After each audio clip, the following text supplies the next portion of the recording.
Hey there, Rock Hard Caucus free feed listeners. This is, well, you know who I am. It's me. It's Justin. I thought that before I just roll you into this presentation, I should maybe take a second to explain what's going on. Just the thought occurred to me that like maybe some people don't read the text description of podcast episodes that they listen to. We've been doing this for like 6 years. I'm starting to figure some stuff out about how podcasts work. Anyway, over at patreon.com/rockhardcaucus, which is like, a place where we can upload stuff that people can pay to access if they really like the free podcast, if then they want to support our continued endeavors. I've been reading a book by a deceased local author named Joseph Doughbrain. It's been a long-running series, but we're on to his third novel now called Hardwired, and a series we call Doughbrain Book Club. And we passed the halfway mark. It's probably going to be like a 4 or 5 episode series. And we just released the third episode a couple days ago. You probably saw that on your feed. And I thought that now might be a good time to give the free listeners more of a taste. So this is the entire first episode of Doughbrain Book Club Hardwired, which was originally released on our Patreon back in June 18th, 2025. And if you like it and you would like to hear the rest of the series, again, Doughbrain Book Club's been going on for a while. I think 2020 is when we did the first novel, Willie Wilden. There's a whole bunch of stuff up there, and it's behind a $1 a month paywall. So it's not, we don't have a big barrier to entry, but if you like what you hear, you want to encourage us to keep making this dumb bullshit, it's at patreon.com/rockhardcaucus. That's patreon.com/rockhardcaucus. And, there's a link in the text description, but like I said, maybe you don't read that. I don't know, man. But yeah, thanks for listening and enjoy this presentation unlocking a piece of media from behind the paywall. Ooh. All right. Bye.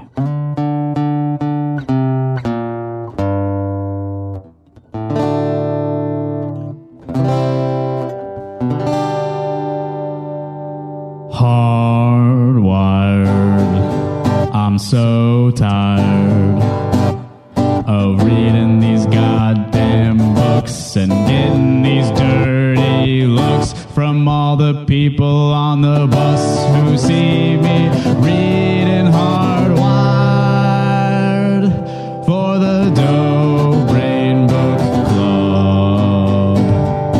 Doughbrain Book Club. A tweet composed by the late Joseph Doughbrain, dated October 10th of 2016. I've written the last novel I'll ever write about how I've blown it with chicks.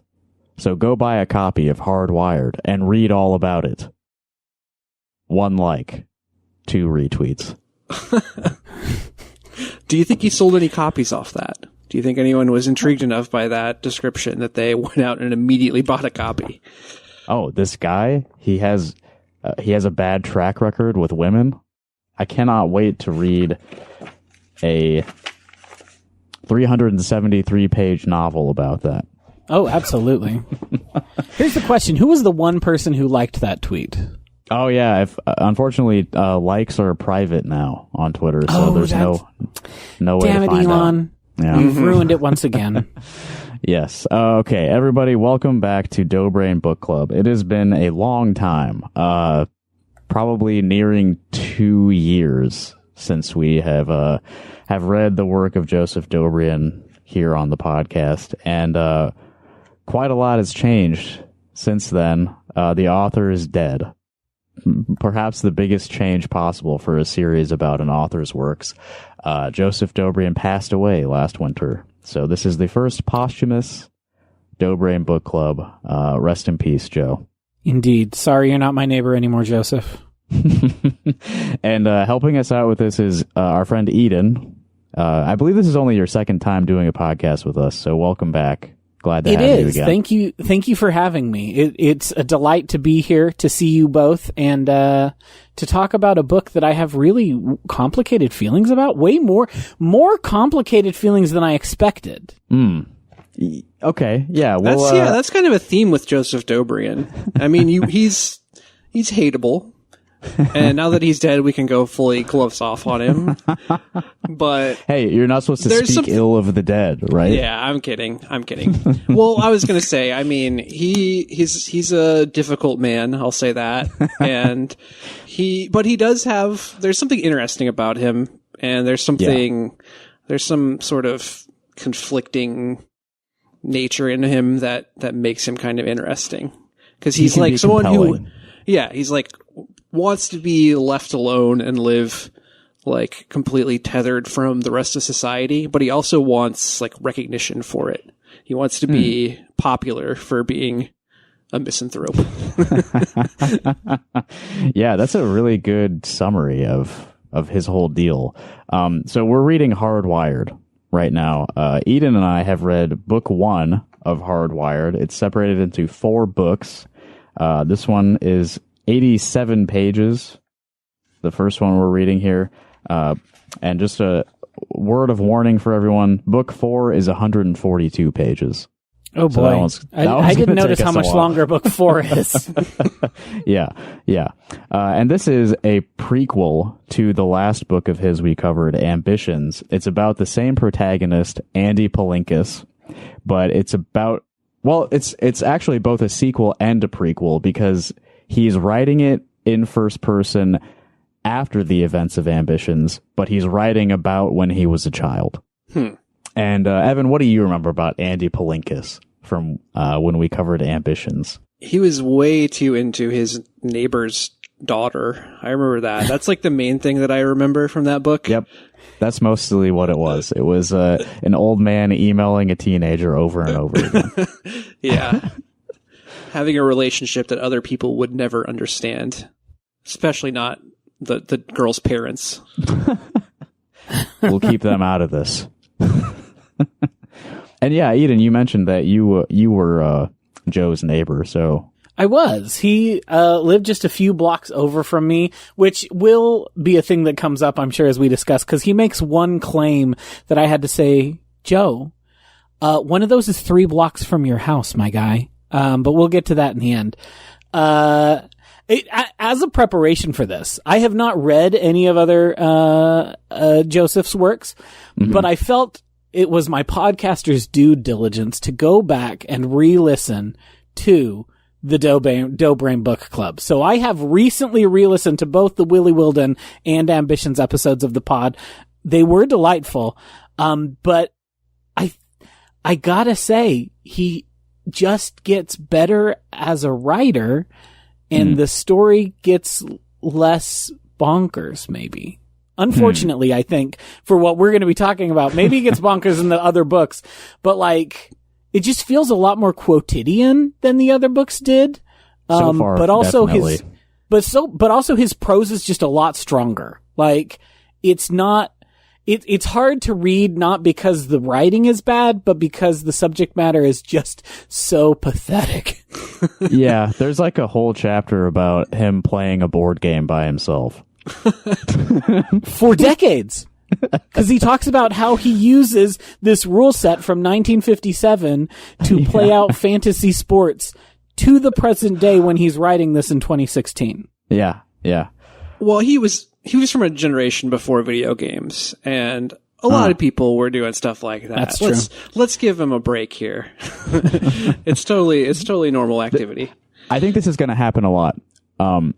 So we're talking about the protagonist of the book. This is a novel. This is a fictional person, Andy Palinkas. Is it? He's separate. It's not Joseph Doughbrain that we're talking about right now. So, Evan, when you say cut him a break, well, he's not a real person. This is a fictional character. Yeah, it's maybe something you want to leave out of your book that you're writing about someone who isn't you.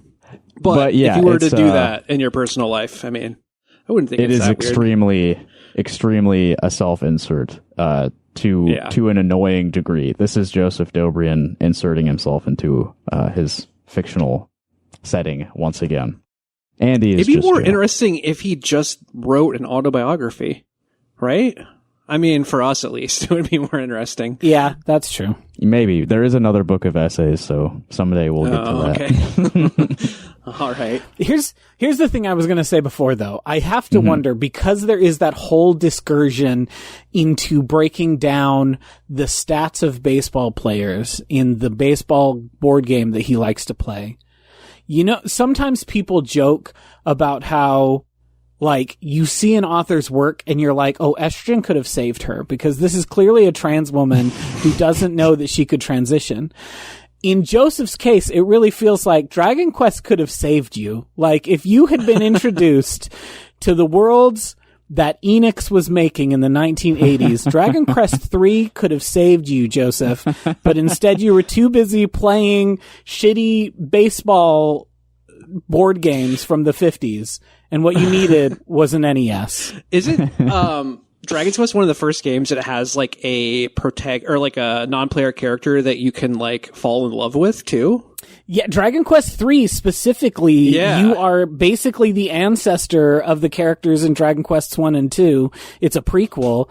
And so, yeah, there's romance in that game. You have to choose who you want to romance. And like, maybe that could have gotten you over the hump if you had fallen in love with all of these fine digital bodacious babes.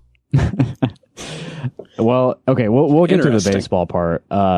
Before we get to that chapter, I do just want to, work in chronological order here. I'm sorry for jumping us forward. No, it's okay. The baseball thing, it takes up so much time. It's like probably the most important part of this section. But I'm working off of a physical copy of this book again, so you'll hear turning pages as we record the podcast tonight. The copy that I am holding was signed by the author, an autograph dedicated to Solomon, someone named Solomon. And it's quite possible that I know the person that this book was given to. So that's a fun little thing for me. The copy that I gave you is signed too, right? Yeah, it is. Yeah. I'm trying to Anne, I think? Something like that. I have to turn my head other than, I guess I could rotate the It PDF. is sideways. Yeah. It looks like Anne to me. Anyway, that means he has at least two friends. Or had at least two friends. Or two people he dedicated a book to. That does not mean a friend. Yeah, two acquaintances. All right, you're right. A friend would have kept this probably rather than this one I think was found on a free shelf at a library, a local library. True. And okay, I don't want to blow up the spot of the piracy website where I found the scan that I gave to you, but that was crazy to me that a scanned copy of a Joseph Doughbrain book is on a popular book piracy website. I was surprised that it was and it's clearly a physical scan too. I thought to myself, oh, maybe he made like an EPUB version. If you go to his Amazon, can you buy a digital version? No, it's only hard copies. And so I was like, where did this come from? It is a scan. All of the empty pages are still there. And it was like, okay, someone took the spine off this book and scanned all 386 pages of it. Yeah, there's a Joseph Doughbrain archivist other than us out there. Somebody is serious about preservation. And call the number if you did that. Yeah, very possible it was somebody in our local orbit. Okay, let's get into it. Book 1, Chapter 1. It's called My Wiring. And again, the title is Hardwired. So his wiring is hard. And he's a robot. He's a fucking robot. Very first sentence of the book reads as follows. This is a story about my dick and balls. Wow. It's true. That's what it says on the page. Wow. What an opening. I can tell you, I have never read a book that begins with a sentence even close to that. So, wow. Yeah. What a choice. That might be a first. Here's a question. Did he do a reading at Prairie Lights for this bad boy? And if so, do we have audio of him reading to a group of octogenarians and septuagenarians a story about his dick and balls? I'm very sorry to say no. My heart. Previous editions of Doughbrain Book Club, I've had videos of him reading this his work in a live setting. There does not seem to exist a version of that for the book Hardwired. I can say I think this would have been around the time he had a reading canceled at Prairie Lights in Iowa City because his reputation was starting to...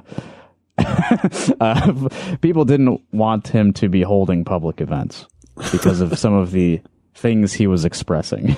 He would have absolutely cherished reading that line to a group of, Prairie Lights readers. Like, he would have loved that. I could just imagine the devilish grin on his face. I would have cherished the archive of watching him do it and the uncomfortable laughter. It would have been awesome. From all the old ladies, like, ha, ha, ha. Oh, yeah, and this is relevant, too. So I don't think he ever did another reading at Prairie Lights after Ambitions. However, my friend Will just sent me a picture the other day of his books on the shelf for sale in Prairie Lights. So they're still there. You can still spend money on them if you like. All right, so after that explosive opening, this is a story about my dick and balls. Joe writes, Andy, this is Andy Palinkas writing. He's writing about his awful childhood. And for people who have or listened to us talk about the book of essays, Seldom Right but Never in Doubt, lots of repeats here. He's definitely pulling from his nonfiction in his fiction. It's an interesting connection for the well, what's the word I'm looking for here? The mega fan. Those who never skip a book by Joseph Doughbrain. Indeed. I have to say, though, like, he constantly talks about how his childhood was so miserable. And then basically everything he shows here is like, yeah, okay, you were a kid in the 50s? Like, okay. It doesn't seem like it was that your parents didn't have a TV. And then he even talks about how, like, yeah, I'm complaining about how hard my life was, even though it wasn't hard. And it was like, yeah, you are, dog, a lot. Yeah. A whole lot. Almost 90 pages worth. And yeah, it's mostly, I think that this is like somewhat self-conscious, but it's mostly just like the character is an asshole. Like his life is kind of bad of his own doing because he refuses to improve himself and like treat people well. And hey, maybe that's again. The character was an asshole in Ambitions as well. Like, Right. He was not likable even a little bit. Of the few people who did seem likable in that book, Andy Palinkas did not make that short list. The only person I liked, again, on listening to it, was the neighbor daughter's weird lesbian girlfriend. Evil Linda, or Evil Leah, or whatever her name was. Yeah. I think it was. She was Leah, like the only character I liked. All right, so he talks about a nightmare he had when he was 11,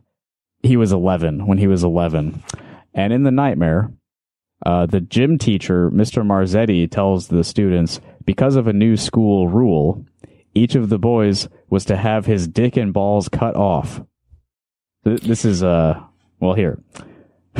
I'll just keep going. I'm just reading like a few highlighted sentences from this nightmare. People generally didn't notice me much in gym class because they all knew I was the fat, slow kid who cried and couldn't do even the easiest stuff. So the gym teacher's chopping off students' cocks, and Andy, he's able to sort of blend into the background because nobody pays him any mind in gym class, even when it's castration day. The floor around the chopping block was slick with blood and scraps. Maybe the most off-putting sentence I've ever read. Yeah, it's weird. And so he then goes on to like run to find a lawyer. He walks into someone's house, finds a lawyer, and is like, but Mr. So-and-so, they're cutting off everybody's wiener. And then gets a court injunction in order to keep his penis. And I was like, what? What kind of 11-year-old has dreams about court injunctions? Yeah. Is this man supposed to be a libertarian? Libertarians wouldn't be going to the courts. He should. Yeah. It's might makes right, and that teacher had the meat cleaver. Well, okay. Right. Actually, yes. This gets really into the mind of the author here. This is clearly about his hatred of authority in general, and how it's literally emasculating him and his fellow students. The institution, the bureaucracy is emasculating all of these male children, and I think that's what he would like to do. He would like to take matters into his own hands and be the strong, individualist that he is, but he knows that he is physically incapable of defending himself, and so he very cowardly, he runs to a lawyer and gets an injunction. It's surprising that I knew what an injunction was at that age, but I did. This is very Freudian. It's like the castration anxiety thing, which not that Freud has that much, weight, but it's interesting that's like, apparently, I don't know. I don't relate to that at all. Never had a dream about the gym teacher cutting everyone's dicks off. Yeah. No. I can admit it. I've never had that dream either. Me neither. We're 3 for 3, gentlemen. Yeah. That, I don't know if that's a common one. It's not like the being, somehow I'm naked in the school. It's not like that. Yeah, I've had that one. All right, then we get really into the self-loathing stuff. This next section is extremely full of self-loathing, and he even talks about how he has an eidetic memory for all the conversations that he has, and therefore he hates himself all the more for it because he remembers every stupid comment he's ever made. And I thought to myself reading it, that truly would be hell. Yeah. I bet I can recall the substance, if not every single word of every conversation I have ever had with anyone. Much like a robot, Yeah. Truly hell on earth. I don't know, why don't you just say better stuff to people? If you're going to remember it all, try harder. But that wouldn't have even worked, because he even talks about how he remembers, and he says, I even remember and condemn myself for evil thoughts that I never voiced and never acted upon. So he's going to hate himself no matter what. Whether he's a nice person or a mean person, he's going to hate himself. So I guess act on some of your basest desires there, Andy. Yeah, maybe therapy or something might be warranted here. I mean, we will get into it, but he seems to come by it the mental illness naturally. Oh, yeah. Let me read this bit here. When I was a teenager, I used to roll my eyes when an older person would tell me, these are the best years of your life. But as it turned out, in some ways, they were. Not in the sense that they were the happiest years of my life. They certainly weren't. But they were perhaps the years in which my career as a bad person reached its zenith. So my teenage years are the best part of my life because I was the worst person I've ever been. And so that makes it like a great period of life. Is that? Indeed. I don't totally understand that. I don't, I mean, it seems like self-improvement was never in the cards for Joseph Doughbrain. He kind of gave up on that real quick. And Andy clearly uses his self-loathing almost as fuel for the fire. He talks about waking up, looking at himself in the mirror every morning and saying, I hate you to himself. Yep. And that's,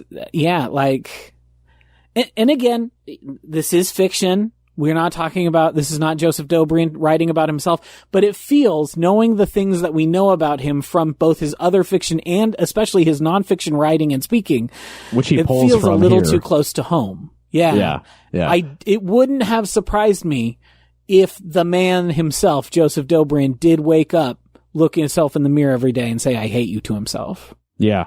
Which is sad. Like, even if it's I, real sad. Really don't like the guy. Like, ooh, boy. And this almost exactly happened in the previous book. I made a note of it here. Chapter 32 of Ambitions. Very similar, like, morning ritual of just absolute shit talking yourself. You suck, Andrew Palinkas. You suck. God, you make me ill, you worthless piece of garbage. Said to a reflection of himself. Rough. Yeah, that's tough. But I think, seems like his self-perception may have led him to, like, that's why he is, like, an asshole to other people. He's an asshole to himself. He's an asshole to other people. He's projecting his, like, self-loathing onto other people. Mm-hmm. I feel like that's a common theme in a lot of, like, conservative crank guys. Like, that seems like it's a heavy motivating factor for them. When he also he seems to perceive that he deserves the things that he gets. There's a line in here where he says he's talking about how he was treated so poorly at the school.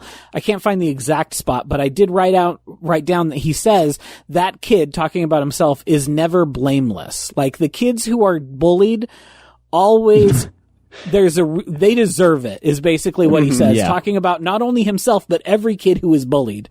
That kid deserves it. And it's like, that's not Yeah, and okay, so this is going to keep coming up over and over again. That part where he says that the most bullied kid in any class is deserving of whatever they get is almost directly copied and pasted from one of his essays. So that's not just the character saying this. Like, Joe has actually said this, or written it, and published it as a nonfiction essay.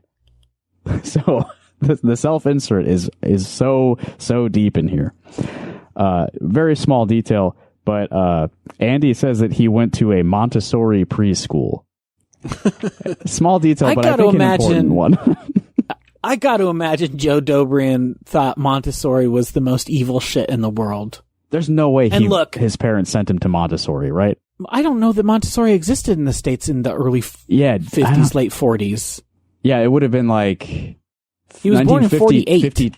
52, I believe, in the timeline of this book, because he writes about an evaluation from the supervisor of the Montessori school, Winifred Winky. It's a good character name.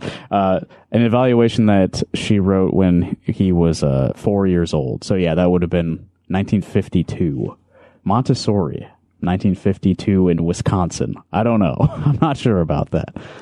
And what the teacher writes about him is kind of terrifying. Like, one little thing is Andy one day insisted on being referred to as Mr. Nobody by the teachers and students. Don't call me Andy or Andrew. Call me Mr. Nobody.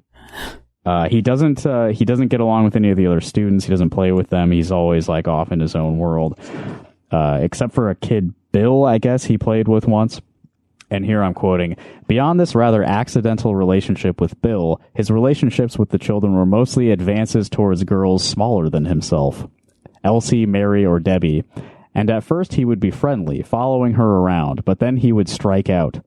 When a teacher interfered, he would be coldly angry and threatening. He would sometimes start hitting at one of the girls, saying as he hit, 'I know how it feels.' He did not hit hard enough to hurt much, but at first he made many children afraid." And this is writing about a 4-year-old child. You ever seen The Omen? Yeah. It's real Damien times over here. Man, I think that teachers would intervene at some point, but I don't know. It's the 50s, I guess. So it's also it's a Montessori school, so you're supposed to find your own fun and teach yourself. And maybe that's apparently you're also supposed to find your own way to get out of bullying and or treating people poorly. Yeah, harassing all the little girls that's just part of the learning journey. That's exactly what Maria would have wanted. Another thing he said at this preschool: "I don't have a mother. I'm a young cowboy who doesn't need anyone." I mean, I've said that before too, so that part's not so crazy. I have to say though, some of the stuff he describes in this section, in the My Wiring section, where he talks about why he always wears a hat, because that makes him more like an adult. Also, it saves his bald head from being sunburnt, but he has to wear a hat. Sure. And then he also talks about how he always wears cowboy boots. And I know he's also, thanks to ambitions, I know this character often wears a suit, if not a 3-piece suit. And I can just imagine the look of cowboy boots, 3-piece suit, and a bowler cap. What a combo. You're going to love this. What a vision. You're going to love this. That was also the subject of multiple essays in the book of essays we read. That's the cowboy right. boots specifically. Joseph Doughbrain believed that cowboy boots are totally appropriate for business meetings. I remember that specifically. I had forgotten that section of the essay collection. I didn't get to re-listen to that part. I'd gotten Doughbrained out. Oh yeah, I mean the fact that you listened to so much of this recently is commendable. Thanks for putting yourself through that. I had to. It was research. So he's always, Andy Palinkas has always disliked his name. Palinkas sounded funny, sounded goofy, more like a sound effect than a name. Like piss hitting the toilet. Palinkas. I don't know, it's more like a spittoon kind of sound to me. Yeah, it's not the sound it makes when I pee, but what do I know? Is he popping out kidney stones every time? That's just what I was thinking. Like a I think of a Plinko, like a Plinko machine. Yeah. Yeah. Pissing out rocks and they're hitting pegs. That's it. I got to read another section here about how he treated girls when he was a kid. I think he's still talking about it as a preschooler. Yeah. The girls, I wanted to show affection. Even at that age, I was susceptible to pretty girls. The only way I knew how to express my attraction was to walk up to them, talk to them, touch them, follow them around, and demand that they pay attention to me. Well, okay, listen. That's walking up to girls and talking to them. That's a good first step. Yeah. Then you got to wait for some feedback, I think. Yeah, he did say, like, oh yeah, I was friendly to the girls by following them around. Like, I don't know if that's... They like that. I don't know if that's, friendly behavior. I resented it when they rebuffed me. I took it as a rejection of me as a human being rather than discomfort with my behavior. It made me furious. Of course I frightened the girls. I understood at the time that I frightened them. I hated it. That was the last thing I wanted to do. But at the same time, I recall I felt a perverse satisfaction, knowing that if the girls didn't like me, at least they were afraid of me. Oh my God. Jesus. I'm not going to put this on the feet of Lucy Maud Montgomery, but, we do have a history of girls in media who marry their bullies. Most famously, Anne of Green Gables. Marrying that terrible Gilbert Blythe, even though she's so clearly a lesbian in that book. Don't even get me started. So maybe that was the problem. Maybe young Andy Palinkas read Anne of Green Gables and was like, well, if I dip their braids into the ink pot, maybe they'll like me. He was actually reading I can't remember what it was. Some sort of pig that talked. That comes up in here that he was reading a pig detective series. Charlotte's Web? No, not Charlotte's Web. It's something I hadn't heard of. We'll get to it. I'll mention it when I find it again. Oh, here's a physical description about his feet. I was born with severely flat feet and with ankle joints so loose that my feet actually flop around at the ends of my legs. There's no tension in my ankles at all. Is that a real thing that happens to people? It seems I don't know. How would you stand up? You just topple over, I would imagine. It reminded me of Woody from Toy Story, how he walks around. Yeah. Just flopping limbs every direction, yeah. Yeah. Oh yeah, here's the bit about cowboy boots on page 18. I often wear cowboy boots instead of shoes, even when I'm dressed for business. Oh, like Woody. Yeah, there you go. Really painting a picture here, Joe. Yeah. Okay, what about the next chapter, My Family? This one was weird because, his parents seem extremely normal, although his mom is extremely depressed, but she is hot and tall. So those are important things to know about his mom. Dad looked like Jerry Stiller. Yeah, that's one of my favorite details. That his dad because looks like George Costanza's dad. Then his dad was George Costanza's dad for the rest of my reading of this. It was just Jerry Stiller. And so, but what if Jerry Stiller was married to a 6 foot tall Scandinavian babe who is extremely depressed? And I was like, okay. Mom looked like Mrs. Olsen, the Folgers coffee lady, which I had to look up. I wasn't familiar with that character from coffee advertisements, but that's a great pair. That. Yeah. Let me ask you about this. I may be nitpicking here a bit, but his dad, again, Jerry Stiller, his right eye, he had a problem with his right eye when he was born. He had been born virtually sightless. His right eye was prone to infections. So when he was a teenager, the eye had been removed, surgically. How else would they have removed it? Yeah. As opposed to Like, so he took it out himself with his bare hands. Yeah, he just gouged it out with a butter knife. Or He was sick or of all he the had his problems. eye removed rhetorically. So we pretend he didn't have an eye because it didn't work. Like, what do you mean, Joseph? What do you mean? Yeah. His mom. Stochastically, we removed his eye. Digitally. It was removed in post. So he has a really pretty fraught relationship with his mom because of her own depression problems. She kind of takes out a lot of her She's mental incredibly illness cruel on to her him son. on the Yeah. reg. Yeah. And specifically creates in him body image issues, Yes. the Yes. likes of which those of us who maybe had parents who also treated us like this sometimes and caused us to have body issues can relate to a little too much, Joe. But good God, your mom needed to stop telling you were so fucking fat.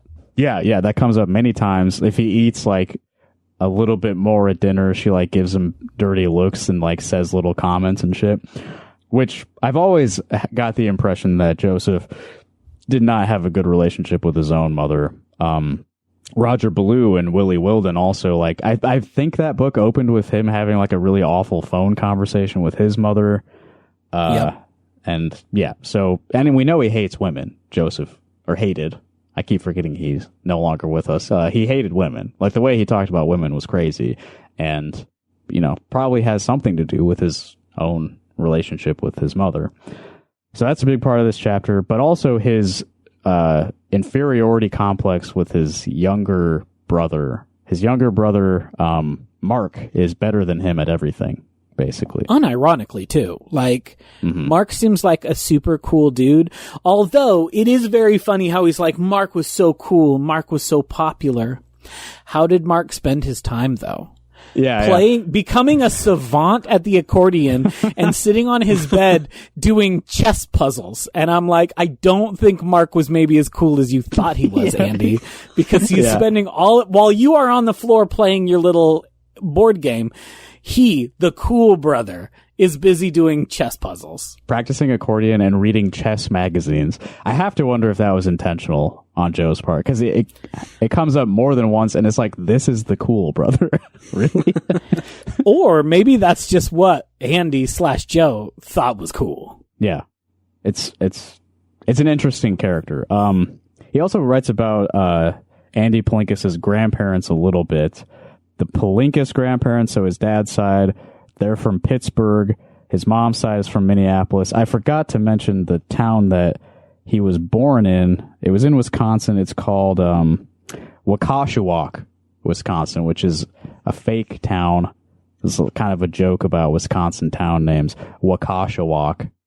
And then, of course, we know that Andy Palinkas ends up in State City, a very stupid parody of Iowa City. But for some reason, every other town is just the real place, like Pittsburgh and Minneapolis. A detail here that I really liked was that Grandpa Palinkas used to drink this awful Hungarian liqueur called Unicum. Unicum. Unicum. I, too, love to drink Unicum. Have you actually had it? Do you know about this thing? No, I'm just making jokes. I can't imagine that's a real thing. Oh, it is a real thing. I searched it. Yeah, it is. Yeah. Read the description. Does this that you need to just become pulled the up, new Evan. Malort? It's a Hungarian herbal liqueur or bitters drunk as a digestif or aperitif. I mean, it sounds like this needs to become the new Iowa City Malort. Unicum. We need to all be drinking Unicum. Let's all go to Joe's and get JD to serve us some Unicum right now. The texture of the drink is thick, black, goopy, and so bitter that it is often described as an acquired taste. Oh my God, you're speaking my language. Thick, gloopy, and black. Let's go. Yeah, that's what I wrote here in my book. Thick, black, goopy. I wanted to remember that. Thick, black, goopy Unicum. That's just what the doctor I ordered. kind of want to try it now. I mean, unironically, if I go to a bar and they have it, I'm going to get a shot. I have to see what this is like. There's a bit about his grandparents like always bickering at each other. His mom's parents specifically. Right. So that's sort of like passes down, I think, this sort of like familial antagonism. They enjoyed pushing each other's buttons, pissing each other off. They also love to put each other down. Oh boy, sounds like a fun couple to hang around with. I'm skipping a few pages, it's kind of boring. Let's talk about his brother a little bit. I knew as soon as Mark started to toddle that he was more what my parents had in mind. You ever seen a toddler toddling around and you think, that's what I'm looking for. That kid's got it. Now that kid is going places. Now that's the right way to do it. His ankles are strong as hell. When you're Mark, you just got it in a way that Andy doesn't. I bet Mark kept his hair too. I bet. Yeah, we'll we haven't find seen out him as an maybe adult later yet. on. Yeah, but yeah. I bet Mark keeps his hair. Did Joe have a brother in real life? I don't think he did, if I recall. I know of a sister, maybe two sisters. I leave them out of this because I don't think they want any part of it. No, I'm just curious to see if that was like a composite character, like it's just like, a contrast to his bitter, angry child, or if it was like based on a real person. Yeah, as far as I know, he did not have a real brother. And it's like, it's so funny to be like, oh, he was cuter. Like, that's why people liked him. Like, he was cuter, he was smarter. Like, that's why people liked him. It had nothing to do with his like personality or anything. Like, honestly, like all of this, I'm just thinking like, why didn't Andy, Joseph, just like express some of his vulnerabilities? Like, I feel like that would have got him, because he's obviously, he's going through some shit. Like, he would have been so much better off if he were just to, I don't know, talk to someone about like your true feelings. Like, maybe, get used to, being vulnerable. This character clearly like locks all of these like vulnerable thoughts inside, constantly dwells on them, lets them fester until he's just like a walking ball of hate all the time. Yeah. And hey, remind you of anyone in real life? Yeah. But again, at least understands this is his fault. Like, as he says here on page 28, I went through my elementary and high school years regarding practically everybody with suspicion, and usually, one way or another, my suspicion was justified, even if, in the final analysis, I brought my woes upon myself. Ugh. It's like, well, then you should... buddy. It's hard to read, like, hundreds of pages from a character's perspective that's like this all the time. Like, this guy sucks, man. Well, because, like, with ambitions, Andy was there and self-loathing, but also so were all those other people who were also self-loathing quite often. But, like, at least it was different points of view of that self-loathing instead of this guy just for 90 pages so far just being like, I fucking suck. I fucking suck. I sucked when I was 2. I sucked when I was 4. I sucked when I was 7. I sucked when I was in junior high. And the start of the next book is high school. So I bet he's going to suck in high school too. And it's probably just, it's very well written, but it's hard to read because it's so oppressive in its self-loathing. Yeah. It's dour. I was going to say with like, his conservative outlook on life, it does like that kind of mindset leads you to like blame everyone for their own lot in life. Like it's just a matter of like your own personal failings. And it's like, maybe if you changed your perspective on that you might be like significantly happier if you didn't like blame yourself for like literally everything. And like, just like, it's just because I'm a bad person and like I'm just a piece of shit. And like I guess that's just how I am, and I'm gonna have to be that way forever. I'm fated to be like this forever until I die. Yeah. Something a bit lighter. Mark's accordion origin story. Some guy's like wandering the neighborhood playing accordion, and all the neighborhood kids like flock around him, and they're like amazed by the accordion. It's such a funny story. And Mark just gets like so infatuated with the accordion that his parents get him lessons and he like loves it, practices all the time. Contrast that with Andy. I didn't show any interest in learning to play that piano. The family has a piano, by the way. Sometimes as a toddler, I would idly hit a few keys for the sake of making a sound, and I understood that some keys made loud, dark notes, and some made light, high notes. But that was all I knew about the piano, and all I cared to know. So yeah, you see that toddler, you're like, this toddler doesn't even understand the piano, has no interest in it. Then you see Mark toddling around with, You know he's got dreams of accordions dancing around in his mind. Like, that's the right kind of toddler for me. So when the parents get Mark accordion lessons, they clearly like feel like sort of bad because this is the younger brother and Andy is not like showing any of this sort of like interest or desire to like get good at something. So they sort of like half-heartedly offer him something. Andy, Daddy and I don't want you to feel that Mark is getting special attention. If you want music lessons too, or if you can think of anything else you'd like to pursue, just say so. When Mom made the offer, I told her, no thanks, I wouldn't keep it up. You know how I am. What a dud. She said, if you can think of anything else that you'd like to pursue. Like, hey, are you interested in just anything? You know? But I wouldn't take her up on it because I knew that whatever interest I decided to pursue, I would never be as proficient at it as Mark was at whatever he had decided to get good at. Mm-hmm. I hate my little brother. Well, he is interested in a few things, though. For example, I bet I could still recite a lot of the World Book from memory. So reading encyclopedias. I mean, hey, you probably learned a lot from that. So that's... Some of us used to do that when we were kids. You learn a lot. I definitely did. I did.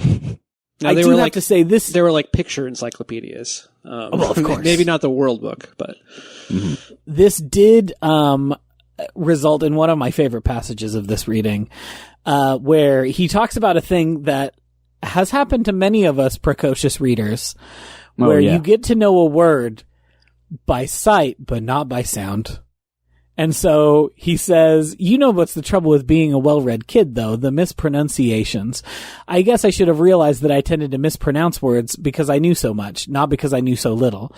I would rhyme protege with cortege or cortege, Avenger with scavenger, Damocles with fried cockles, and so on. I'd pronounce misled as misled. I'm still trying to forget the first time I tried to say Goethe. Childhood is one prolonged mortification. So who was he talking to where they would know that he was mispronouncing the word? Like, this is also, why is he saying cortege in the first place? Yeah. Was he on a podcast? Child vocabulary? Like, where was he talking about Goethe to anyone? Right. Oh, I just really love Dr. Faustus. Like, you're 7, dog. Does your edition of the book have the word mispronounce has a weird, like, little symbol in the middle of it? It does. It has the weird German capital B thing that makes an S sound. The double S. I forget what that's called. Yeah. But how did that happen? I don't know. That has to have just been a weird typo. Yeah. It's probably when he was trying to get the accented E's in protege, and he just, like, somehow that German BS thing jumped in there. Are you telling me he didn't have an editor for this book? No. In fact, I listened to a podcast he was on in 2017 where he said he did not have a proofreader. So I can confirm. Even if you're not going to have it edited, you got to at least pay a proofreader, Joseph. Come on. Yeah, I mean, I will say, like, he is pretty good at not making mistakes like that. For not having one, it's extremely lucid. Yeah, considering this is likely a one-man job from beginning to end. Make a living as a writer, even if it wasn't the writing that he wanted to be doing. Yeah, I mean, he's competent. Yeah. Oh, yeah, here it is. I read all the standard boy stuff. Treasure Island, Tom Sawyer. Those are boy books, right, for boys? Oh, yeah. But then the Freddy series about a talking pig who was also a detective. Okay, that sounds like a boy book, too. I mean... Evan, Eden, did you know about Freddy, the pig who is also a detective? No, I grew up in the Encyclopedia Brown era. And that kid sucks, but he sounds better than Freddy the Detective Pig. Yeah. Never read any Freddy books in my day. I assumed he was making this up. It was a fictional thing, but no. Freddy the Pig, it's a real book series. And it's for boys. It's part of the standard boy stuff canon. Freddy the talking pig detective. You got pigs and detectives? That's like definitely boy stuff. Oh, yeah. We love dirty pigs. We love crimes. Oh, yeah. The TV part. You mentioned earlier, Eden, that he didn't have a TV in the house. I was so clueless about TV that I assumed the Red Skelton show was a horror show. You know, the Red Skeleton. To be fair, the Red Skelton show is a horror because it's not funny. It's so unfunny that you sit there in abject horror at thinking millions of people watch this every week and laughed. Nothing was they hadn't actually like invented comedy yet when that was on the air. So Yeah. But that's the worst part. You know that's not true. Shakespeare's funny as shit. Red Skelton's not, though. Yeah. As much as the internet sucks, you at least get a choice of content. These people were deprived having to watch Red Skelton and whatever else was on network or broadcast TV. I used to wish that I had more friends as a kid, not so much because I liked other kids. I didn't. But because if I had more friends, I would have been able to spend more time in their houses watching TV. You know, here's the thing. That's sad. You should be nicer to people. But there was a couple of friends that I had in elementary school that I was mostly friends with because their parents had a Nintendo. Mm-hmm. Yep. Yeah. So I'm not going to judge too harshly for that because I had an Atari 5200 my parents had gotten on clearance and they were like, we have Nintendo at home. It's Asteroids. Yeah. And you're like, but I want to play Simon's Quest. And so I'm going to go to Zach's house because Zach has Simon's Quest. Mm-hmm. Yeah, I wrote even in the book here, this was me with Super Nintendo. And also N64. My neighbor had an N64. I did not. Yeah. I mentioned in a previous call-in episode that, some kids got the old generation consoles. That was definitely me getting the old consoles and then going to friends' house to play the new stuff. Yeah. There's not a ton super interesting in this chapter. I will say that the King Andrew the 18th part. Yeah. Opens up a thing that then becomes even a little more concerning later on. The King Andrew the 18th is he starts building these wild imaginations in his brain, these wild imaginary worlds, and one of which is a world where he is the King Andrew the 18th. Why did he choose 18? Nobody knows, but he was king, and what kind of king was he? He was a despot. He was utterly evil. He was the former executioner of the previous king who took over in a coup and became the evil dictator of this kingdom. And I just thought to myself, I don't know that I ever imagined myself as an evil dictator as a child. I imagined myself as a lot of things, but a despot was never one of them. Yeah, I can remember, in around 6, 7-ish having sort of a medieval phase and imagining myself as a King Arthur type of character, but a benevolent king, an adventuring king, not an enlightened autarch, not a despot. Yeah, not someone who is literally compared to Hitler in this paragraph on page 38.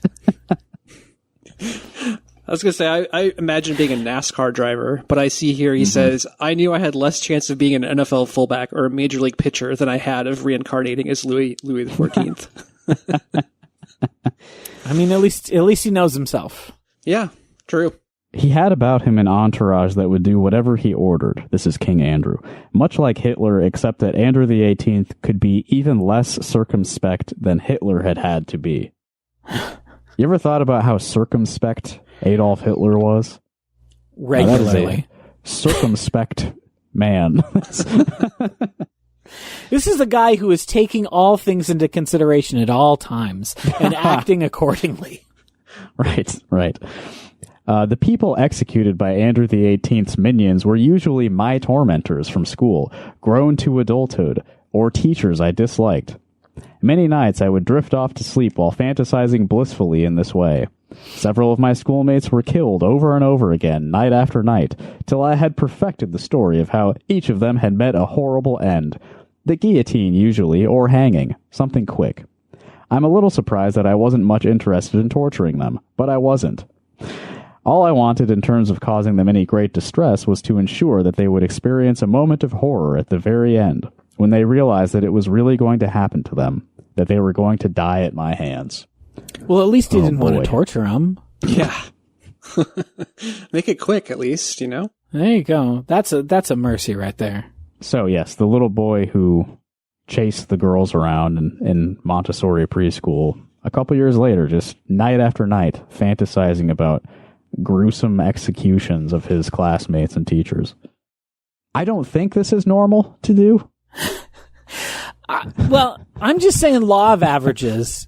There are 3 people on this call who were raised as boys, and I don't think it sounds like none of us were envisioning becoming despots who murdered our classmates and teachers. Yeah, no. So by the law of averages, even if it's just us and Joe, that makes a 25% chance max that people feel that way.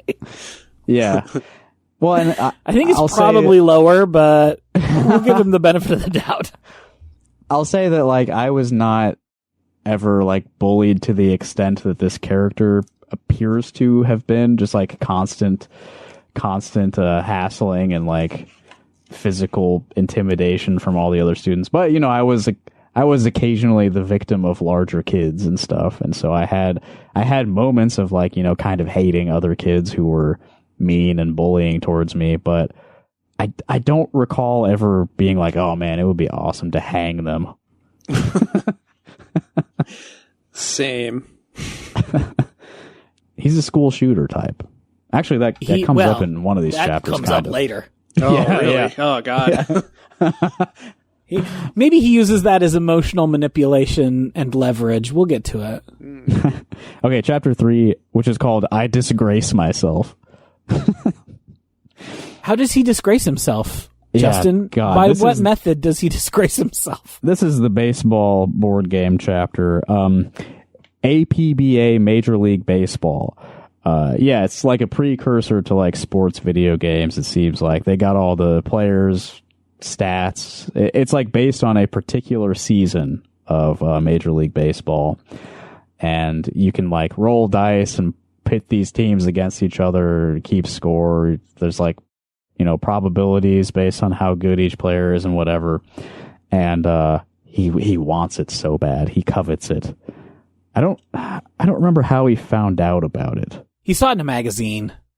Okay. And then he would keep the magazine on his nightstand, just praying and hoping, and told his whole family about it. And then a few weeks before his birthday, the magazine disappeared from his nightstand. Yes. And that was how he was almost certain that his parents were going to fulfill his desires. And sure enough. Yes. Okay. So yeah, he does get the baseball game for his birthday. Quick aside for the eating disorder thing. I felt like I was insulting her every time I took a bite of my bologna sandwich, talking about his mother. That's not good. No, there's eating disorder riddled throughout this thing.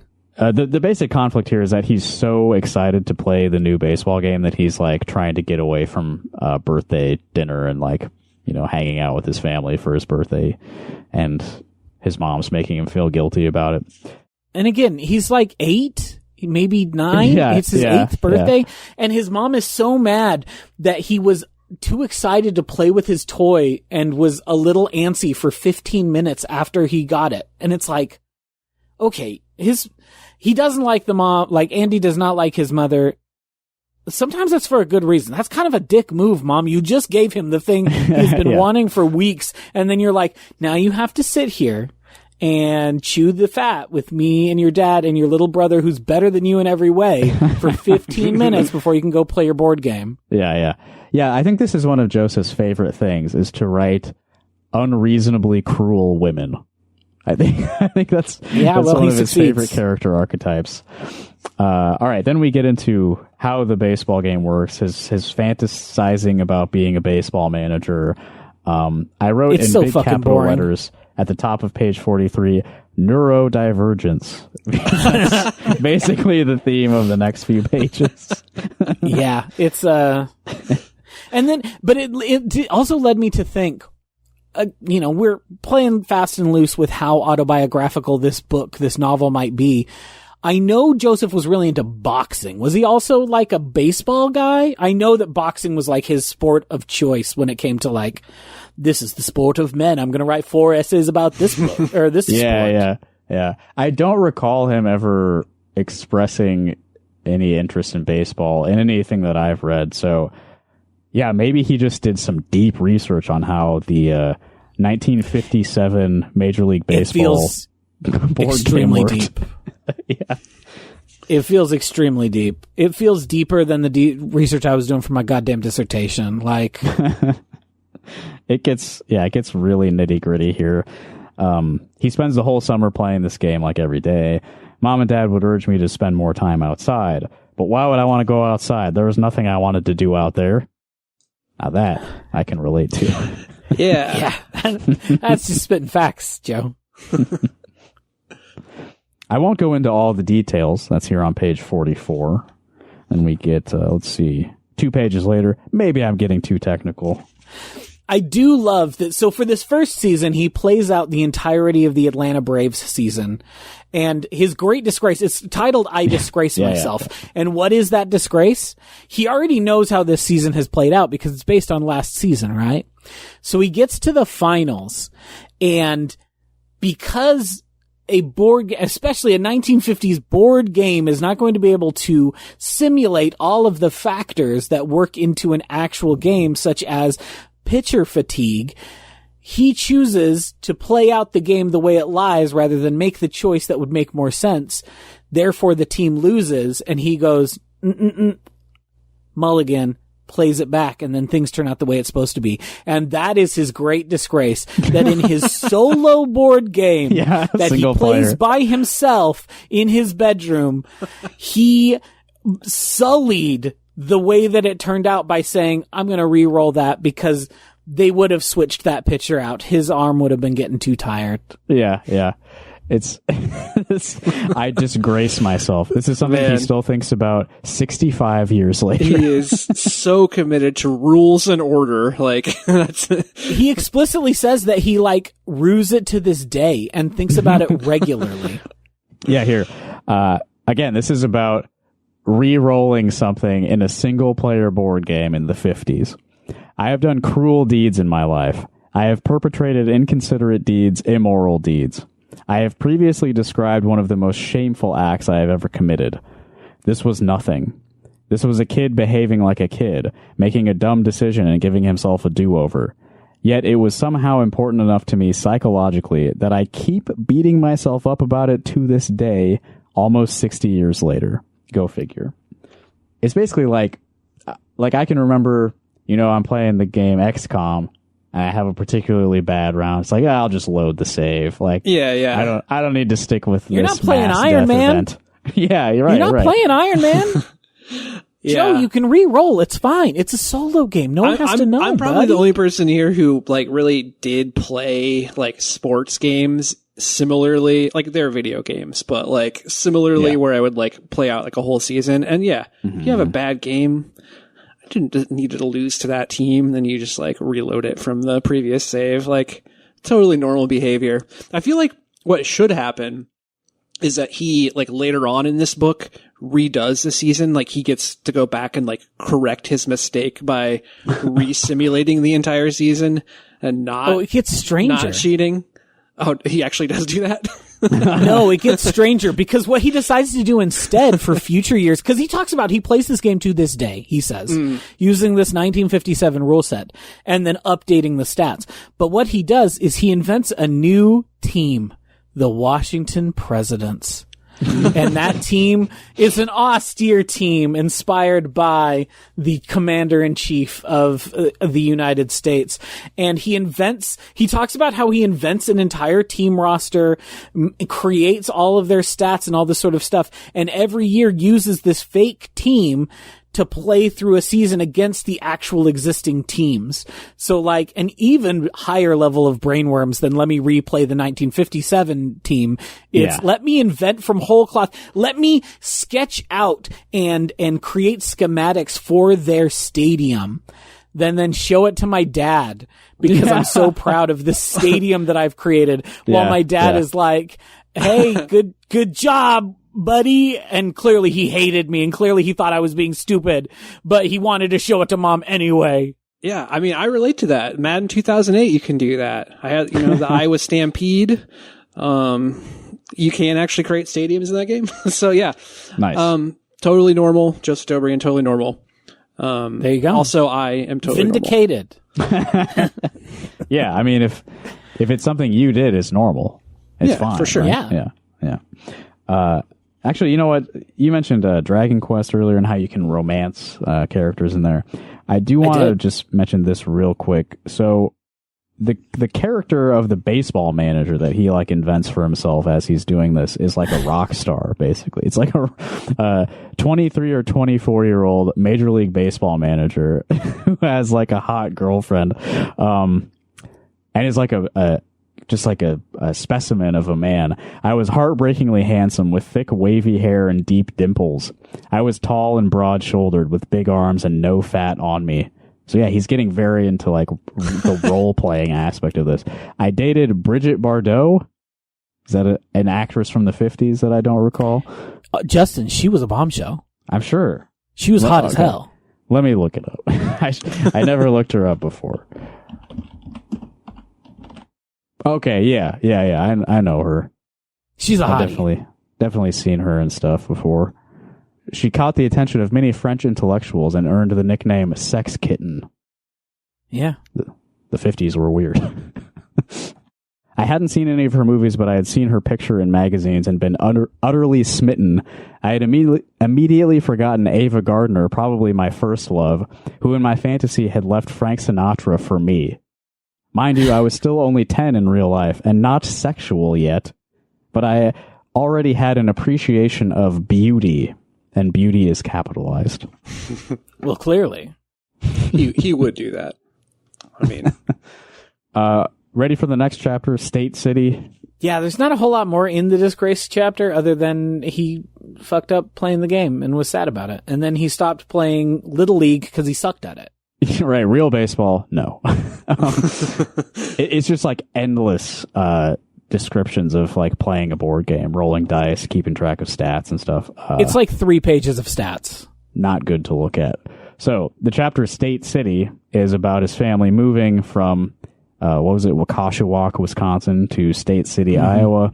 His dad gets a new job. He's excited to move. This can be a fresh start for me. I hate everyone at school. They hate me, at least in my mind. I can try to have a normal life now. But he moves and nothing actually really changes that much. You forgot the best part. Not the best part. The most terrible part. This is where he weaponizes his hatred of his bullies in order to allow himself to move. Because he had started becoming really pathologizing the idea of killing his bullies. He had imagined scenarios where he would get a nice long knife and stab them. And he was like, I could get through at least 3 of them before they could stop me. And so he has really moved away from fantasizing at a fictional level, I'm a king, to maybe I just need a Bowie knife and I can kill people.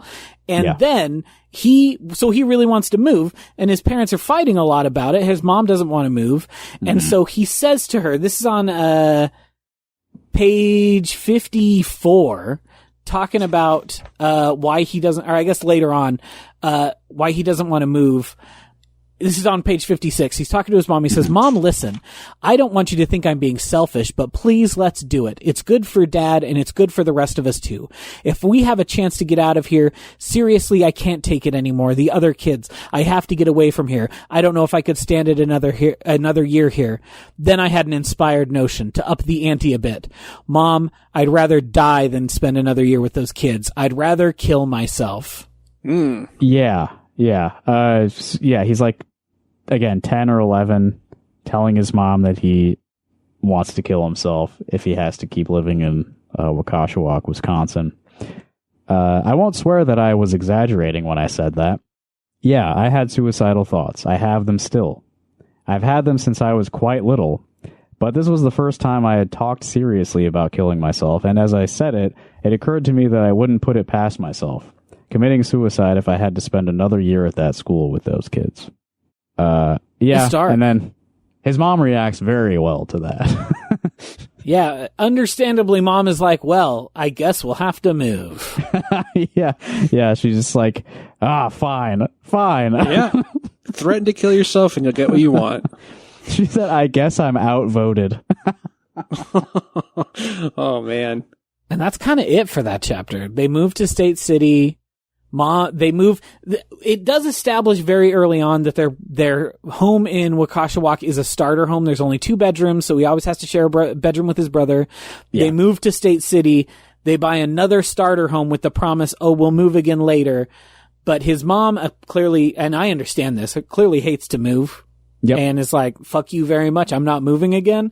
And so his parents die in that house, that starter house that they buy. So again, he is trapped sharing a room with his brother until he moves out, which, I think he somewhat understandably, holds a little bit of a grudge about. Yes. So it's one of the few grudges I feel is justified in this book. Yeah.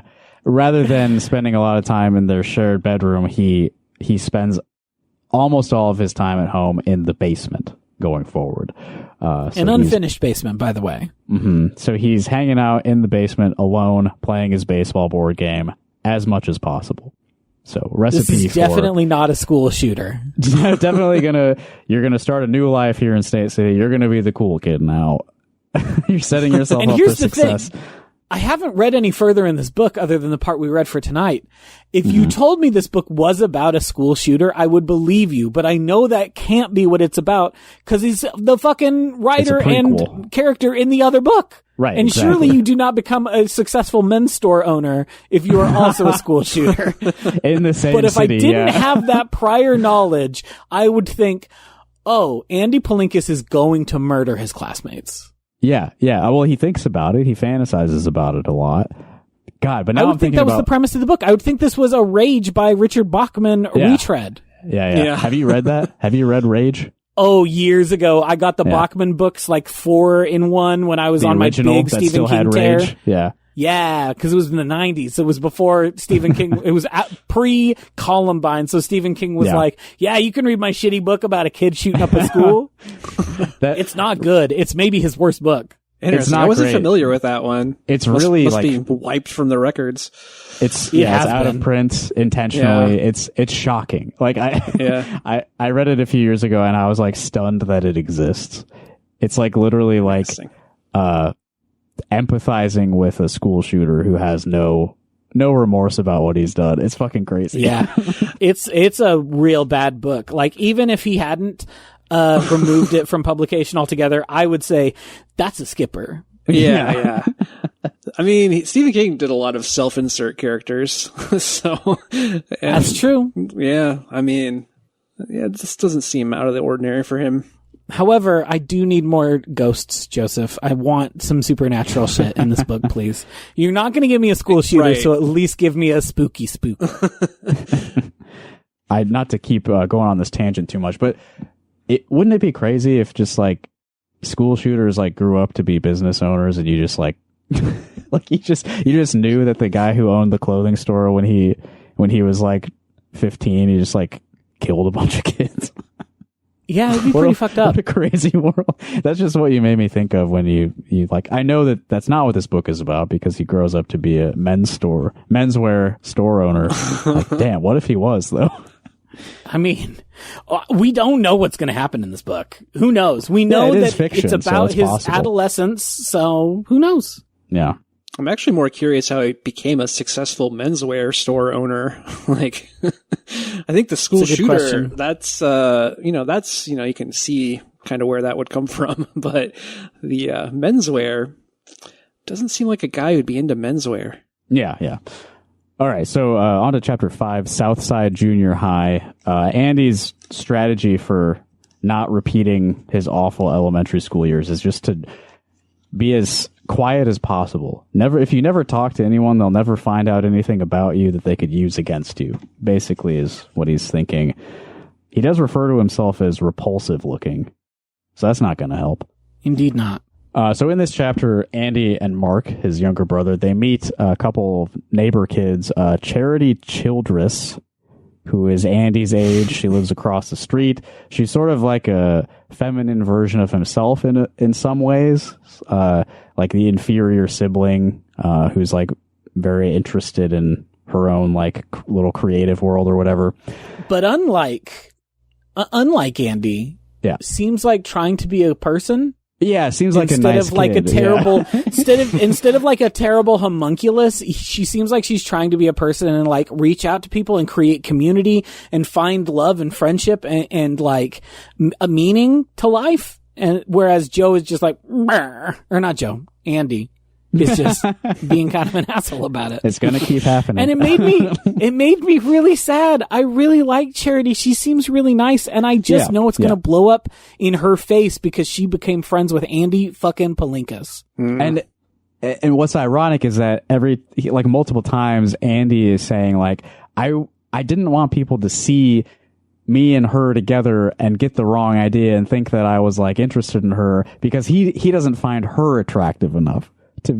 No, he thinks she too is repulsive. Such a little dickhead. She had exceptionally large eyes with dark circles under them and heavy lids above them, which made her look like a lizard. Real kind ways to think about your friends. Yeah. Charity is always like talking about her older sister in like very glowing terms. What was the older sister's name? Let me find it. I will figure it out. Grace. It's Grace. Grace. Yeah. She's shorter, but she is so much hotter. And always, and again, I think winning little Andy's heart, always dressed to the nines. Yeah, yeah. Yeah, he's very interested in clothing, of course, much like the author. Here's a great interaction between Charity and Andy. I'm a writer, Charity said. I love to write poetry. I'm going to be a journalist when I grow up. Do you know what you're going to be yet? And Andy replies, a bum. This is how you make friends. In your new city. I'm pretty sure that's in the book, How to Win Friends and Influence People, is to say, when people ask you questions, respond belligerently. A bum.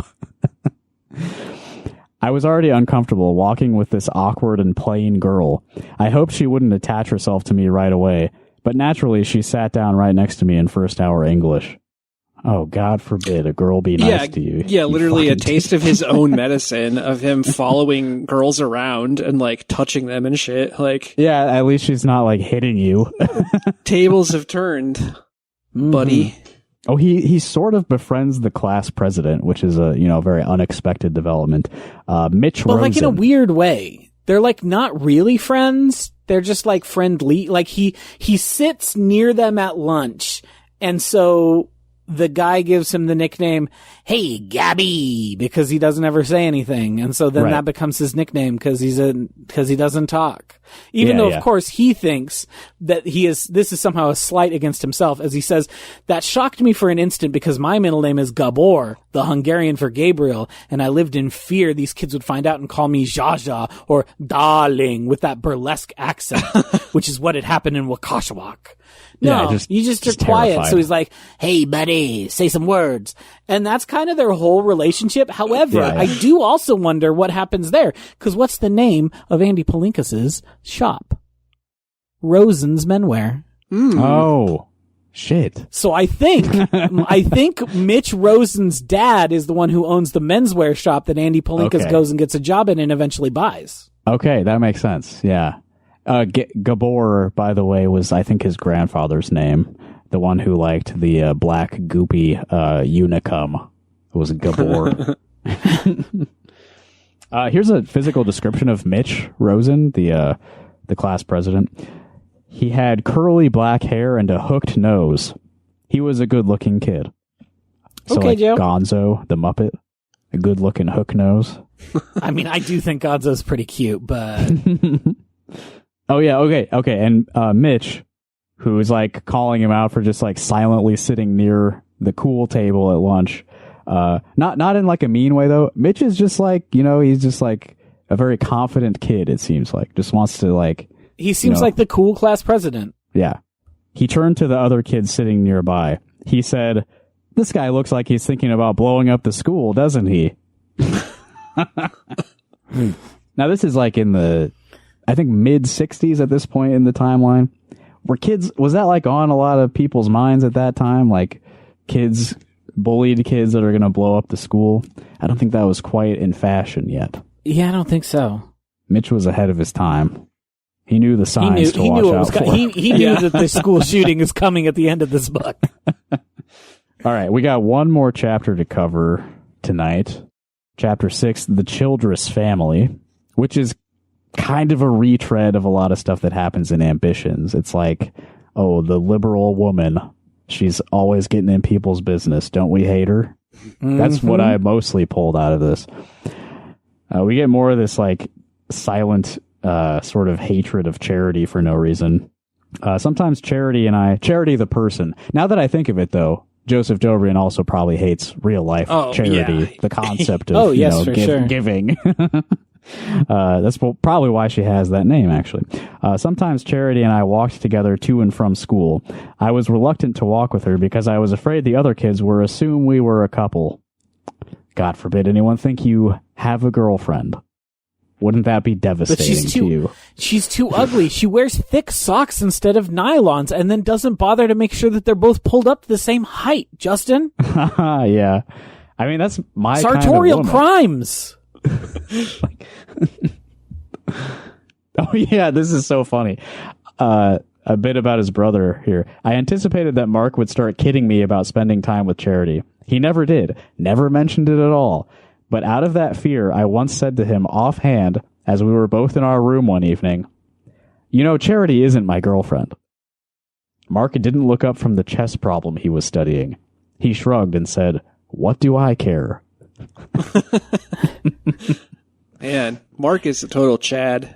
He's just, why should he care? No one cares, Andy. Yeah, like, what? I wasn't thinking about that at all. Like, it's fine.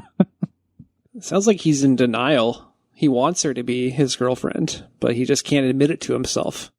That's the thing. He doesn't want Charity to be his girlfriend. He wants Charity's older sister, Grace, to be his girlfriend. I see. Yeah, that's totally unattainable. And I have to say, what's my favorite thing that he mentions about Grace and also Charity and also their mother? What is their biggest defining feature, Justin? It's their huge mouth, right? It's their huge mouth. Andy Palenkas loves a lady with a huge mouth. Yep. That was in Ambitions, too. Yeah, it was. She was a singer, right? The singer had the huge mouth. Yeah. Yeah, the opera singer had an enormous mouth. Yep. I remember he writes about women with big mouths and small feet. Those are the two particular physical characteristics that I can recall. Which Grace has got it in spades then, because she's a ballerina. Mm. I want to recall the tweet that I opened this episode with. I've written the last novel I'll ever write about how I've blown it with chicks. So I wonder if this is related to it. A girl expresses interest in you and you're terrified that anyone would, she can't live up to your standards. You find yourself repulsive, but you won't allow anyone to be at all affectionate to you because she's not good enough. I wonder if this has anything to do with why you blew it with chicks. Died alone. It might be. Yeah. And it's just, this chapter was maybe the one that made me the most frustrated, if only because I think Charity seems so fucking cool. And I just want to read the book written by a different author about Charity.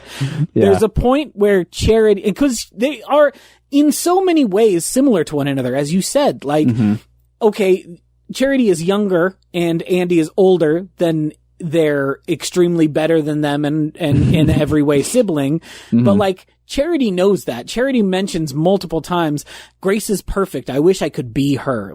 So they have this commonality, but instead of finding meaning in that commonality, instead he just hates her, even though she's so fucking cool. She puts together a family newspaper. Yeah.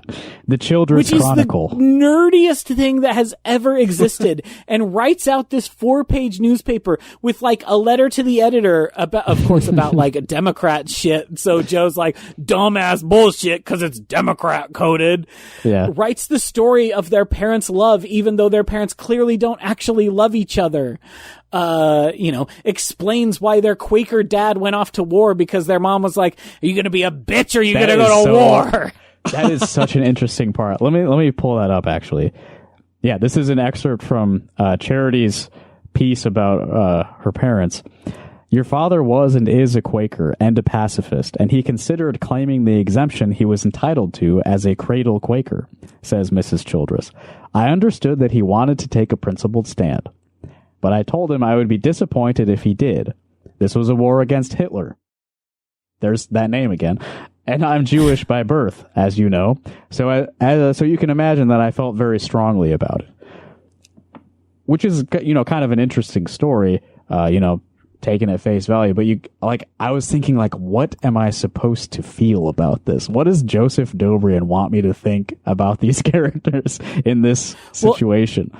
And then what happened to the dad? The dad joined the Army Intelligence Services and still isn't allowed by the government to talk about what he did. Great. I'm sure that contributed to the healthy, happy relationship that your two parents have, Charity. Yeah. It's like the mom is portrayed. Okay, so the sister Grace is beautiful. He seems to have a little bit of a crush on her dad as well. Professor Joseph he's hot. Childress. Yeah. And then he doesn't like the mom either, Ray. She's a liberal, much like Andy's neighbors when he gets older. He's got these damn Iowa City libs, always meddling and ruining his libertarian life. But yeah, so the dad is like, we like him. The mom we don't like. And the story is she pressured him into fighting the Nazis. Isn't that awful of her? To be fair, though, he was a Quaker. She should have been okay with him conscientious dissenting. Yeah. Pacifism. Yeah, I know. It's such an interesting, just a pair of people, a pair of perspectives to pit against each other. And then they're married to this day, despite that very strange conflict early on in their relationship. That, almost as good of a choice as making his own dad look like Jerry Stiller. And of course, the girls do come by that broad mouth naturally because the mom also has an extremely broad mouth and a bit of a lizard-like face and a bit ape-like also. I think he uses the word wide to describe the mouths at some point too. He does. Yeah. Noticeably wide, not just regular wide. Oh yeah, here. Not the wide part, but about him having a crush on the dad. Professor Childress was one of the handsomest men I have ever seen. Evidently, Grace got most of her looks from him, while Charity favored her mother more. So there's a hot dad and daughter, and then an ugly mom and daughter. From his perspective. I'm sure they all are fine, The dad, he's a professor. I forget what he's an art professor. Art professor, yeah. He was the first man I ever saw wearing an ascot, parenthetical, and those ascots looked great on him. Look, I'm just proud that Andy Palinkas is able to engage in a little bit of bi-curiousness. Yeah. I'm sure he wouldn't admit that that's what it is, but he is writing it down as a fully grown adult. He is. It's important to note that these folks are from the East Coast.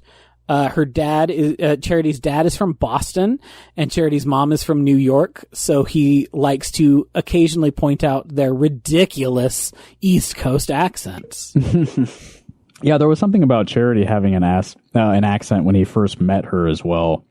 And actually, there was even something in the Montessori evaluation from when he was 4 that another student in the class had moved there from somewhere distant, and he immediately noticed that she talked different and was weird and confrontational about it.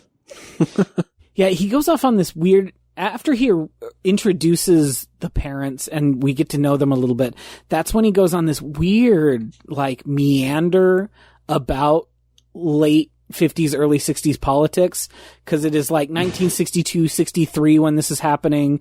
And he goes off about how his parents were liberals and they didn't like Eisenhower because Nixon was his VP. But there is a line where he talks about sympathizing with Richard Nixon because he's an ugly fucker just like me. An ugly, insecure, angry, bitter paranoid man. piece of shit. Yeah.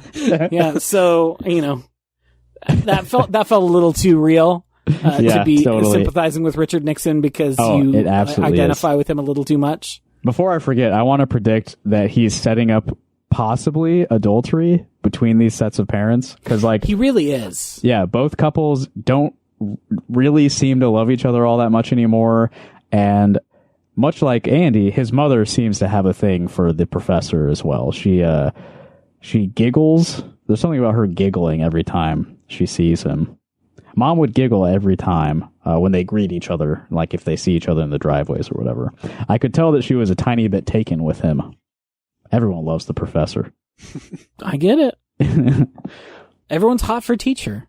The Nixon bit. There was a bit after that I wanted to focus on as well. He's asking his mom why she doesn't like Nixon. Why could she not stand Nixon? Well, because many years ago, right around when you were born, Nixon went after this man named Alger Hiss. Huh? And accused him of being a communist. And Alger Hiss was a very well thought of and educated and respectable young man. And Nixon accused him of spying for the Russians, and Hiss ended up going to jail. I've never been able to stand Nixon ever since then. Dad looked like he didn't want to contradict, but I suppose he felt he had to. But honey, Hiss was guilty. Mom scoffed. Oh well. As though Hiss's guilt were of no consequence whatever, or at least ought to be overlooked for the sake of the larger point, whatever that might have been. And, okay, so Joseph's point here is, like, liberals have these strong feelings about conservative figures while not really knowing what they're talking about, I think is the point that Joseph's trying to get across. I'm sure he's known plenty of, like, low-info, enthusiastic liberal voters during his life in Iowa City. But, you know, this is a caricature of people he can't stand. Absolutely. But also, she's right. I mean, who cares? Who cares? Also, Richard Nixon was an, like, absolutely objectively evil son of a bitch. So, like, maybe your mom had the right, even if he was right about Alger Hiss spying for the communists, the vibes were bad. He does not pass the vibe check. Your mom was right. Yeah, and, like, maybe Alger Hiss should have been spying for the communists. Maybe that was the right thing to do. It's behind a paywall. We can say that. Like, maybe that shouldn't be illegal. Oh yeah, and then this to contrast, because Ray, the mother, had visited at some point while Andy and Mark and whatever their dad's name is, Jerry Stiller, were like off at school and work. The Childress matriarch visited to try to like recruit her into local Democratic Party politics, which is, of course, tantamount to a threat to the family. But contrast that with this, something Charity says, because Charity is also interested in Democratic politics, sort of helps her mom volunteer with stuff. But she says here, Grace and my father are pretty apolitical too, because I think Andy says he doesn't care about politics. My mother and I have all the political energy in the family. I love working with her on this campaign. 2 years ago, I was helping her go door to door for Kennedy. That was so exciting.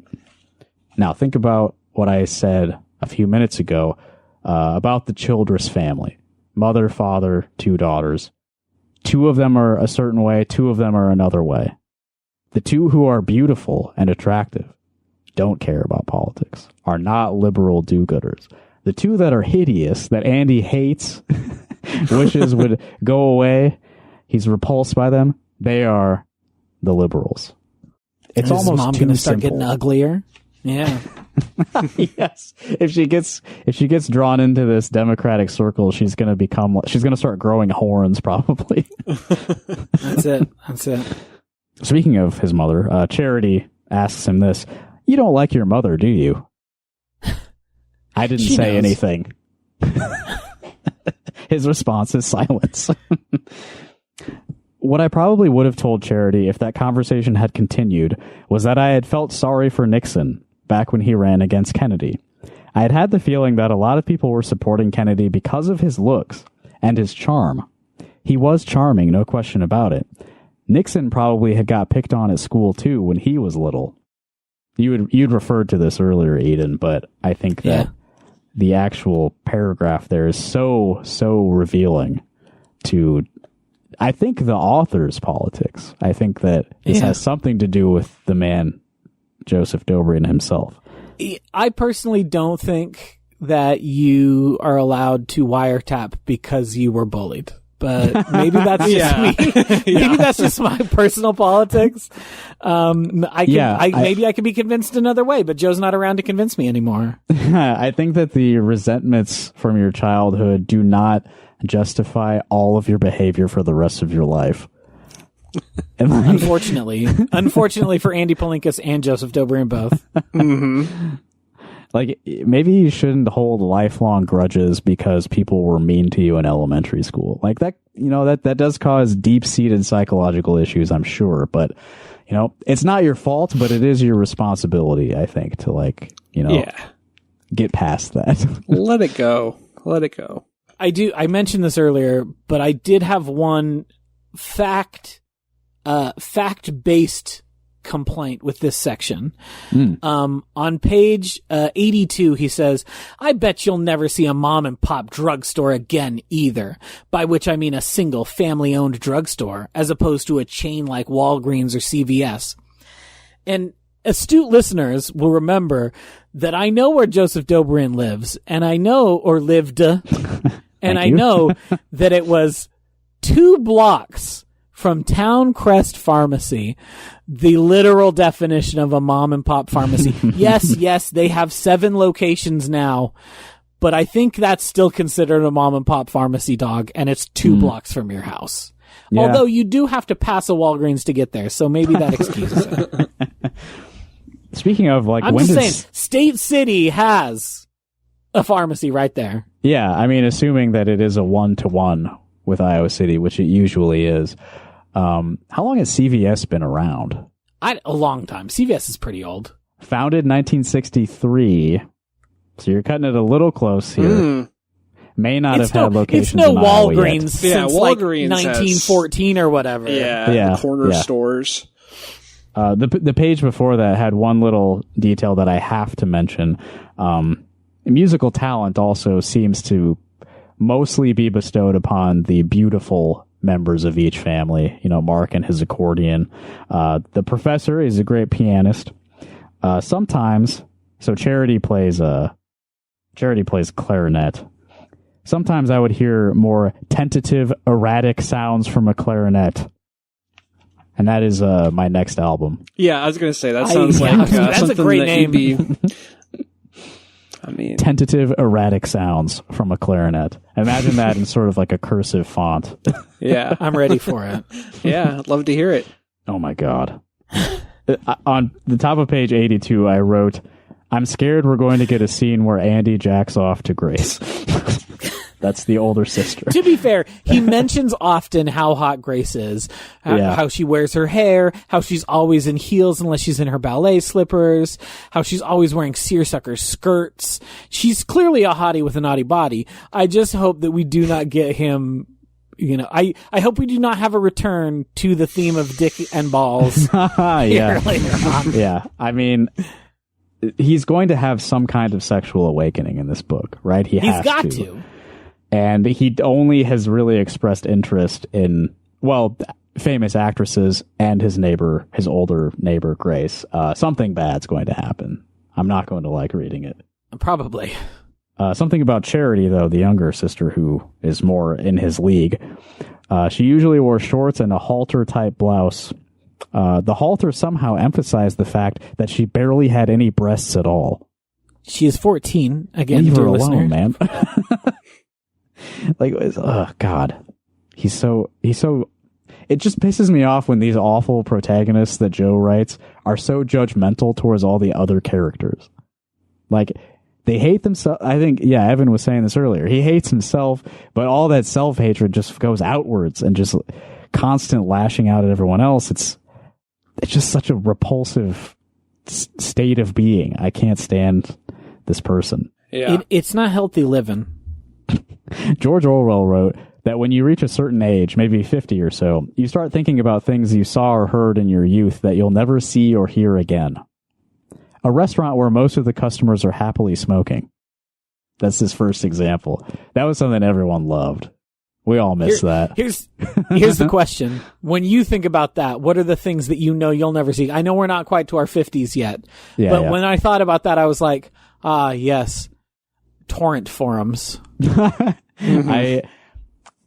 can, like, if I like go back in my memory, like one of the most the things I saw and experienced that probably brought me the most joy was like huge video game displays at Best Buy. I can remember playing like Donkey Kong Country on a display Super Nintendo at Best Buy. And I was very small, so it probably was actually not as big as my memory is of it, but it was like towering over everyone. Just this huge, like basically a building inside of the Best Buy dedicated to the Super Nintendo. And it's like the spectacle of that. We're never going to see that again in a retail environment. Yeah. Unfortunately not. I don't know, Evan, what do you think? What are we never going to see again as millennials, as we're getting introspective in our old age? I was going to say video stores, so like video rental stores, but there's always like going to be probably some of that hanging on in some aspects. Hobbyist stuff, yeah. Yeah, hobbyist stuff. Yeah, just internet forums in general, I guess, which are also kind of a thing, but not really. Yeah, they faded a lot, yeah. Yeah, I don't know. But the bit about the smoking inside a restaurant, that was how Willie Wilden opened. I think was Roger Ballou ranting about the ban on smoking indoors in New York, which was again real life inserting itself into the fiction here. Have we ever looked to see what his platform as the Libertarian candidate for New York mayor was? Because I bet "Let Us Smoke Indoors" might have been on it. Yeah. He cared a lot about that. I know. Big concern of his.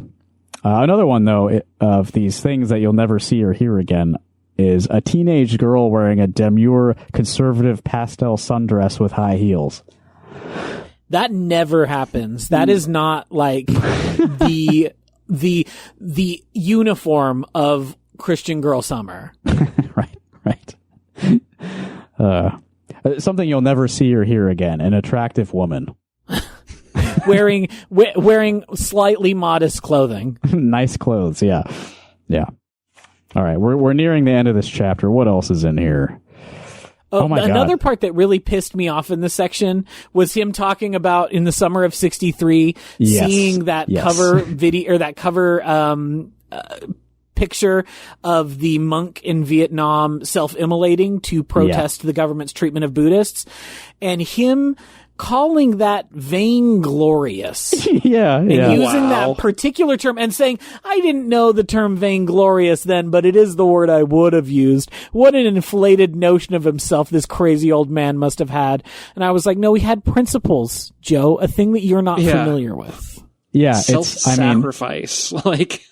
It's hard to understand, if you've never been to that place yourself, like, I can't, I can't really imagine it, but like, I don't know what you have to be going through to be willing to do that to yourself, to protest, the situation you're in.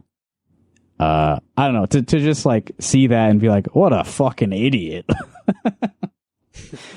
And then he compares it to Jesus. He says, it then occurred to me that Jesus of Nazareth had done much the same thing. He could have avoided execution easily enough, but at least according to legend, he had chosen martyrdom to fulfill his destiny. But did Jesus do that for altruistic reasons or because he was insane? Okay, Joe. Yeah. I mean, he was predestined to do that. I mean, if you take it seriously, he didn't really have much of a choice in the matter. I don't know. If it had been Jesus' destiny to die so, or the monk's destiny for that matter, how could he have chosen to do it? Do any of us have free will, or are we simply doing what we can't help doing? Could it be that on account of the way each of us is constituted physically and psychologically, we can't help acting the way we act? I'm ugly, that's why I'm mean. Yes, exactly. Could it be that due to the equally helpless actions of those around us, every single nanosecond of our lives has effectively been predetermined? Those questions have bedeviled me all my life. Andy discovers Calvinism. Yeah. And a good excuse for his mean behavior, because he's like, look at me, I'm ugly. Ontologically, that means I have to be mean. Yeah. This is the consequences of such a selfish child, like thinking too hard about Jesus Christ, the crucifixion. Like, oh, so I can't. I have to be like this. All right, and then we get like an introduction to what's clearly going to be the main political conflict of the story: urban renewal in State City, which is portrayed kind of oddly. Those who opposed urban renewal, so Mrs. Childress explained to me, were greedy local businessmen who didn't care how crummy the downtown got as long as they made money. So maybe things were different in the 60s, but I would think that the business owners would probably be one of the main forces supporting urban renewal. But perhaps I'm wrong about that. Well, the sweet old man who ran the corner drugstore doesn't support urban renewal. So that's why you know that it's bad, because the nice old man who makes your sody pops doesn't want it to happen. And then his mom kind of gets sucked into this. I never seen Mom as energized as she was that fall. For about 8 weeks, up to Election Day, she was making phone calls on behalf of the city council candidates that she and Mrs. Childress were supporting, stuffing envelopes, discussing progress and strategy with Ray over the kitchen table. So it's ruining his life. These damn liberals sticking their noses in. Oh, and then his mom, to make matters worse, his mom encourages him to be nice to Charity. Maybe ask her to go to a dance or something. How dare she? How dare she? And then, of course, it ends with these ominous lines. I didn't care to be advised this way. I wasn't all that interested in Charity. In any case, I wouldn't have had the courage to ask any girl to anything at that time. Besides, by then, I was starting to think about another girl. And then I thought to myself, oh, shit. Oh, shit. Who is this other girl? I feel so bad for her already.